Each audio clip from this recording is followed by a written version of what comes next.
can already tell that Lake Havasu is going to be a really great week, and I'm excited to be here. Sean told me that this wouldn't be like any other sailing event that I have ever been to, and I can see that that's going to be true. I said, okay, come on, it's time for the dip.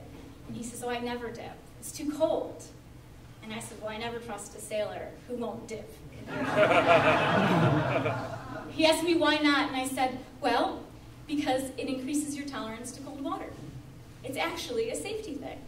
My own version of the rhyme of the Ancient Mariner, which goes, water, water everywhere, nor any drop to drink, but plenty for a daily dip to wash away the stink.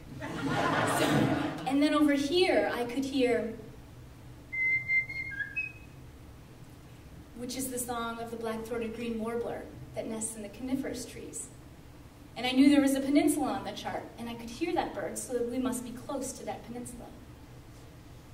And then back here, we could hear the sound of a bell buoy. So there, we had 3 landmarks that which we could triangulate from, and we couldn't see hardly past the tip of the boat. But I wonder if I had a GPS and a radar aboard. I wonder if I would have sat there in the cockpit, in the cold, wet fog, as the sun was setting and my stomach was growling. Would I have sat there for 30 minutes and just listened?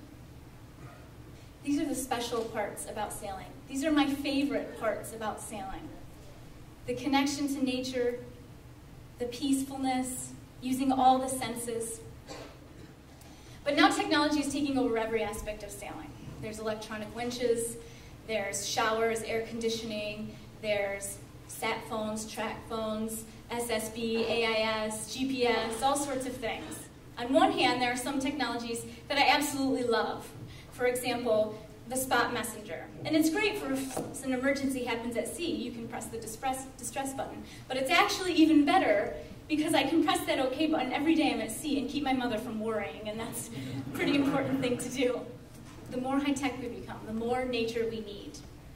What's more, he gives a name to this growing problem. He calls it nature deficit disorder.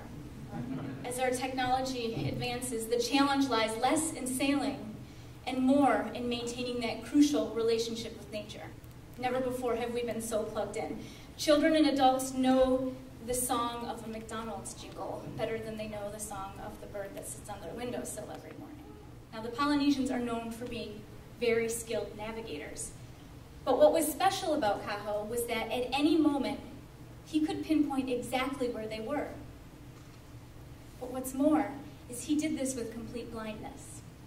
It said that all he did was he would lean his hand over and feel the water, and he would know exactly where they were. You can be tested by weather, by fatigue, by solitude, but in a small boat, you have that unique ability to sit at the helm and just reach over and feel the sea. Instead of asking them the question I heard every time, what boat are you sailing on? How about asking them instead, when you sail, what do you feel?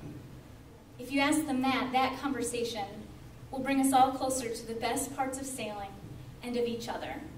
And then when you leave here, take that small boat sensibility with you to all other parts of your life.